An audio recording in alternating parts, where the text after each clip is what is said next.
বিগত সরকারের আমলে প্রভাব খাটিয়ে হিন্দুদের আশ্রমের দিঘি নিজের নামে করে অন্যত্র বিক্রিসহ বিভিন্ন জাল জালিয়াতির অভিযোগ উঠেছে লক্ষ্মীপুরের রামগঞ্জ উপজেলাধীন চণ্ডীপুর ইউনিয়নের ৩ নং ওয়ার্ডস্থ ভূঁইয়াবাড়ির আব্দুল মতিন ভূঁইয়ার বিরুদ্ধে। সরেজমিনে গিয়ে জানা যায়, বিগত ৩০ থেকে ৪০ বছর আগে ফতেপুর সমবায় সমিতি নামে একটি সমিতি গঠন করে গ্রাহকদের লাখ লাখ টাকা হাতিয়ে নেওয়া ফতেপুর ওইদারা দিঘি নামক যদুবাবুর আশ্রমের একটি দিঘি নিজের নামে করে বিক্রি করা, মসজিদের ইমাম ও ওবায়দুল্লাহর দীর্ঘ বছরের ভোগ দখলকৃত সম্পত্তি নিজের বলে জোরপূর্বক দখল করে নেয়া, বাড়ির অন্য অংশীদারদের গাছ নিজের বলে কেটে বিক্রি করা এবং বিভিন্ন প্রতারণার কৌশল অবলম্বন করে একের জমি অন্যের নিকট বিক্রিসহ অভিযোগের পাহাড় গড়ে উঠেছে আব্দুল মতিন ভূঁইয়ার বিরুদ্ধে। ওই এলাকার মানুষদের ভাষ্যমতে সে অত্যন্ত বড় মানের একজন ঠকবাজ ও প্রতারক। সম্প্রতি আমেনা রহমান ট্রাস্ট নামে একটি প্রতিষ্ঠান খুলে প্রতারণার নতুন ফাঁদ পেতেছেন বলেও জানায় এলাকার মানুষজন। তাই যত দ্রুত সম্ভব আইনি প্রক্রিয়ার মাধ্যমে তার সঠিক বিচারের দাবি করেন এলাকাবাসী। এতদিন কেউ তার ভয়ে মুখ না খুললেও ইদানিং অনেকেই শক্তি সঞ্চার করে তার বিরুদ্ধে আইনি পদক্ষেপ নিতে আগ্রহী হচ্ছেন বলে জানায় এলাকাবাসী। এরই ধারাবাহিকতায় সম্প্রতি একই বাড়ির বাসিন্দা মরহুম মৌলভী মনসুর আহমদের ছেলে হাবিবুর রহমান বাদী হয়ে লক্ষ্মীপুর জেলা জজ আদালতে একটি মামলা দায়ের করেন। ওই মামলায় আব্দুল মতিন ভূঁইয়াকে প্রধান আসামিসহ মোট ৩ জনের বিরুদ্ধে অভিযোগ আনা হয়। মামলার এজাহারে জানা যায়, গেল বছরের ২৫ নভেম্বর আনুমানিক সকাল ১০টার সময় আব্দুল মতিন ভূঁইয়া দেশীয় অস্ত্রে সজ্জিত হয়ে একদল ভাড়াটিয়া সন্ত্রাসীসহ হাবিবুর রহমানকে পৈতৃক সম্পত্তি থেকে উচ্ছেদ করার উদ্দেশ্যে হামলা চালায়। এ সময় হাবিবুর রহমানের পরিবারের কাউকে না পেয়ে ঔষধি, ফলজ ও বনজ মিলিয়ে বিভিন্ন জাতের প্রায় ১,৯,০০০ টাকা মূল্যমানের গাছ কেটে বিক্রি করে দেয়। উল্লিখিত অভিযোগের বিষয়ে কথা বললে আব্দুল মতিন ভূঁইয়া অকপটেই অপরাধের কথা স্বীকার করেন এবং ৮০ দশকে তিনি বাংলাদেশ ছাত্রলীগের নেতৃত্বস্থানীয় একজন ছিলেন বলেও দাবি করেন। তবে বর্তমানে তিনি কোনো রাজনৈতিক দলের সাথে সম্পৃক্ত নন বলে জানান। এলাকাবাসী জানায়, সেই সবসময় একজন সুবিধাবাদী ও পরের ধনের লোভী একজন মানুষ। তিনি সুযোগ বুঝে নিজের স্বার্থের জন্য অর্থের বিনিময়ে যে কোনো ব্যক্তিকেই ম্যানেজ করে দিতে পারেন।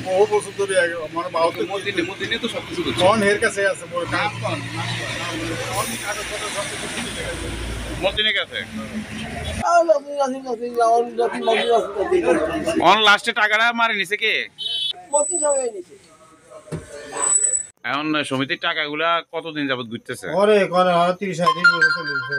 হ্যাঁ, সমিতি করছে তো আমরা কোনো আয় ব্যয় পাইতেছি না, এই অবস্থা। সব টাকা মারি দিছে সে। টাকা মারছে কে? কত টাকা ছিল? হ্যাঁ, না পাইনি। কে দেয় নাই? সমিতি পরিচালনা করছে মতিন। সমিতি ওর কোন থেকে কোন জায়গা ধরে কোন জায়গা শুরু করি আমার তো দিশারা লাইছি। তারা ও তো দুর্নীতির কোনো শেষ নাই। তারা ওইদারা দিঘি সমিতি এই ৩৫ বছর সমিতিটার অর্থনৈতিক সমস্ত ধ্বংস করছে সে। নাম কি? নাম কি? আব্দুল মতিন, ফতেপুর কৃষি সমবায় সমিতি। এই যে ১৩৫ জন সদস্য, এরাও সদস্য আছে, দোকানদাররাও সদস্য আছে, সবাই অর্থ মারি এই ঢাকা শহর বই রয়েছে। আর বাপের লোক সিটারি কইরা ওইদারা দিকে ৯৬% জমি এই ঢাকা বসে চুরি করে বেশি এলাই দিছে। আঙ্গ ১৬ জন ১৭ জন অংশীদার রে কোনো তথ্য না দিয়া। আমরা বারবার বলছি যে আমাদের সাথে বসেন, বসে আপনি যা কিছু করেন ডিসকাস করে একটা সিদ্ধান্ত নেন, আমরা আপনাকে সহযোগিতা করি। কিন্তু সে এককভাবে চুরি করে মনে করছে ১ কোটি টাকা ১০ লাখ টাকা বেশি, এত ১ কোটি টাকা বেশি, হুন্ডা হইতে ২০ কোটি টাকার দিকে সে ১ কোটি টাকা চুরি করে বেশি, এত টাকা সহজে উঠে গেছে। এখন এনাই আমেনা ট্রাস্ট করে, এই করে, মানে সিটিংবাজি বাটপাড়ি যত সর্বশেষ কাতারে আছে সে। এটা আমরা সর্বদা হাজার মানুষের সামনে বলবো। হ্যাঁ, আমরা জানি সে ২ নম্বরই করছে, কিন্তু আমরা চাইতেছি কি যে মানে একটা সমাধান হোক। যারাই অনেক গরিব আছে, মহিলা দুজনের নাম শুনছি, আমরা চিনিও না, ঠিক আছে, এগুলো টাকা নিয়েছি এবং আমাকে আসলে ১৪ লাখ টাকা ক্লাস দিচ্ছি। তো এই টাকাগুলো চাইতেছি একটা সমাধান মাধ্যমে, যেটা মানে আমরা দিয়ে দিই। এতে যদি জমিও যায়, টাকাও যায়, মানে দিয়ে দেবো। আমরা চাই সমাধান। রাখাল বাবুর তো দিঘিটা লয় হে আমার থেকে টাকা নিচ্ছে, টাকা নিয়ে আমার থেকে নিছে ১ লক্ষ টাকা নিছে। সে সময় দামই আসলে এই দাম দিঘির। ইয়ার পরে ডিসি ৫,০০০ টাকা কত আছিল, ডিসি নামে কত আছিল আমার একটু খেয়াল নেই। সে করছি কি এটাকে এই হের নামের উপরে হে লই গেছে, আমরা নিজেরাই রাখছি ওর নামে। কেস টেস আছে, এটা আপনার হেফাজতে থাকবো। হে কে নাম কর না কা মতিন, আব্দুল মতিন হ্যাঁ। এই রাখছি। আর হেয়ার পরে যা করছে কি এই দিঘিটারে সে জমা খারিজ টারিজ হের নামে করাইলিস, করাইয়ে হিয়ার রেকর্ডও হের নামে করাইয়ে হিয়ার পরে আমাকে জায়গা দিব কইয়ে চতুর্দিকের থেকে টাকা নিছে সে, 2-3 বার করে নিছে সে টাকা নেওয়ার পরে হেয়ার পরে হে চুরি করি এখান থেকে কমিশনার করাই নিয়ে টাকা নিয়ে বিক্রি করে ফেলেছে 30 বছর পরে। কার কাছে বেচছা এখন বলছে ইয়ে থেকে এটা কি কয় আবু কালামের থেকে বিক্রি করছে। আমার বুক দখলে আছে আবু কালামের। আবু কালামের বক্তব্য আছে। আর আমাকে 100-150 ডিসিম দেওয়ার কথা ছিল তার, সে আমার তো এই টাকা নিয়ে হেয়ার পরে সে আমারে 50 ডিসিম দিয়ে হে হ্যাঁ কমিশন করাই আর হেন ডাইকা নিছে জোর করে কয়ে 50 ডিসিম সাইন করলে কর। হেয়ার আমি কি করি, আমার হেন তো আর কেউ নেই, আমি করিয়ে আইছি, সে 50 ডিসিম আমাকে দিছে। টোটাল দিঘির ইয়া কদ্দুর জমি কদ্দুর 8 একর 51। 8 একর 51। হ্যাঁ তাইলে আমনেরে দিছে 50 আর বাকিরা পুরোটা হাতে লই গেছে। হ্যাঁ পুরোটাই লই গেছে। আর আমার ভিতরে একজন উঠে আছে, হে দালালি হেরে পুরাপুরি দিছে, আমারে কম দিছে সবচেয়ে। আর হারালা একজন তো দেয় নাই, যে তুই টাকা নিছে সে। আমরা গাছ কাটায় বাধা দেওয়ার কারণে সে আমার নামে এই চাঁদাবাজির মামলাটা আমরা দিচ্ছে আর কি। সে হচ্ছে অল ওভার সিটার, দিঘিনিয়া সিটারই মানুষের কাছে জমি দিব, একজনের টাকা নেয় আর একজনের রেস্টুরি দেয়, এভাবে অজস্র পরিমাণে এটা কিনা তার বিরুদ্ধে অন্যায় অনিয়ম, মানে সে বাটপার, অলরেডি সে একটা বড় ধরনের বাটপার। ওইদ্দারা দিঘির বিষয়ে একটু কথা বলার জন্য আর কি।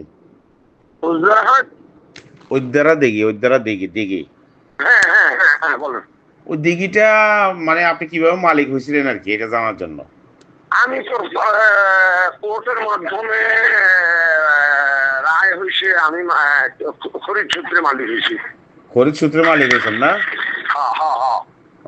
আমরা খরিদ সূত্রে মালিক হইয়া কোর্টের মাধ্যমে আবার এটা শিরোনামা দিয়ে আনছি। আচ্ছা। আর ওই যে ঢাকাতে একটা মুক্তিযোদ্ধার ফ্ল্যাট পাইছিলেন আর কি আপনার ভাইয়ের নামে, না? ফ্ল্যাট না, উনি মুক্তিযোদ্ধার জায়গা পাইছি কিনা তা তো আমি জানি না। ঢাকাতে নাকি একটা ফ্ল্যাট পাইছেন, ওটা বিক্রি করে দিয়েছেন আপনি? হ্যাঁ, এটা হলো আমার এটা ওই আমি ব্যবসায়ী কোটায়, ব্যবসায়ী কোটা 3 শতাংশ সম্পত্তি পাইছিলাম, ওটা বিক্রি করে ফেলছি। ওটা বিক্রি করে আমার উত্থান, আমার জীবন শুরু হয়েছে ওটা দিয়ে। তাইলে আমার বাইরে আমার কোনো উপকার করে নাই, বরঞ্চ বাইরে আমাকে খালি খাটাইছে। জি, এখন দেখলাম একটা ট্রাস্ট করতেছেন, না? ট্রাস্ট করতেছেন, ট্রাস্ট। ও সাইনবোর্ড চোখে পড়ছে, আমেনা রহমান ট্রাস্ট পরিচালনায় আমি। জি, ট্রাস্টের উদ্যোগে মসজিদ, মাদ্রাসা, ঈদগাহ, প্রথম মাদ্রাসা, তারপরে মসজিদ, তারপরে ঈদগাহ, 10 বিশিষ্ট হাসপাতাল, এইভাবে 11টা প্রকল্প। একটা সমিতি ছিল অনেক আগে নাকি?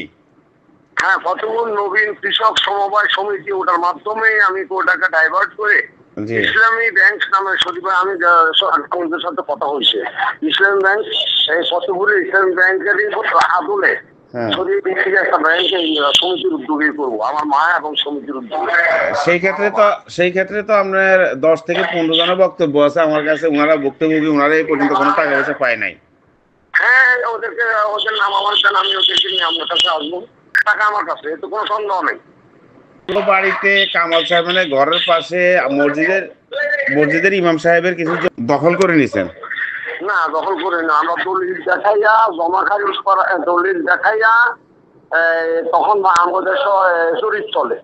জরিপের মধ্যে প্রথম উনি ওনার নামে লেখাইছে, পরবর্তীতে আমরা যাইয়া তদন্ত করাইয়া আমাদের নামে আপিল করে রামগঞ্জ আদালত, রামগঞ্জ ল্যান্ড সার্ভে যেটা ছিল, এটার রায়ে আমরা ওই রেকর্ড করাইয়া ওখানে আমরা অবস্থান করছি। আপনি যা ওই দ্বারা দিঘিটা বিক্রি করছেন 90 লাখ টাকা, না? 1,05,00,000 টাকা, 90 লাখ, আর 10 লাখ টাকা চলে গেছে যেমন দালালি করছে। কিন্তু আশপাশে যারা অংশীদার ছিল দিঘির, তারা তো বলতেছে তারা ওইভাবে ভাগ পায় নাই। যেটা পায় নাই না। আচ্ছা, আপনি ধরেন আপনি আপনার কাছে আমার সবিনয় প্রশ্ন, আমি একটা লোকের বাবা আমার কাছে 1 লাখ টাকা দিচ্ছে। বাবার অনুরোধে এক ভাইয়ে আমার কাছ থেকে 15,000 টাকা নিয়ে গেছে, আর অবশিষ্ট ছিল 85,000 টাকা। এখন এই ভদ্রলোকে অনেক দিন আগের কথা এটা, মানে এটা যেদিন আমি এটাতে আমার ঢুকে দিয়ে গেছে দিদির মধ্যে, আমাকে ঢুকানো হয়েছে, আমি ছিলাম না। আমাকে ঢুকে যাওয়ার পর্যন্ত হইতে বিক্রি পর্যন্ত আমি এটা থেকে বেনিফিটটা দূরের কথা লক্ষ লক্ষ টাকা আমি দিচ্ছি। দেওয়ার পরিমাণ হয়েছে প্রায় 60 লক্ষ টাকা দেওয়া যায়। পরে আমি 1,80,00,000 টাকা বেশি ফেলেছি। আমি তাকে কত দিলাম না খুশি হবেন, এই প্রশ্নটা করে আপনার কাছে রেখে আপনি আমার এই প্রশ্নটা উত্তর দেন, আমি আপনার উত্তরের অপেক্ষায়। আচ্ছা।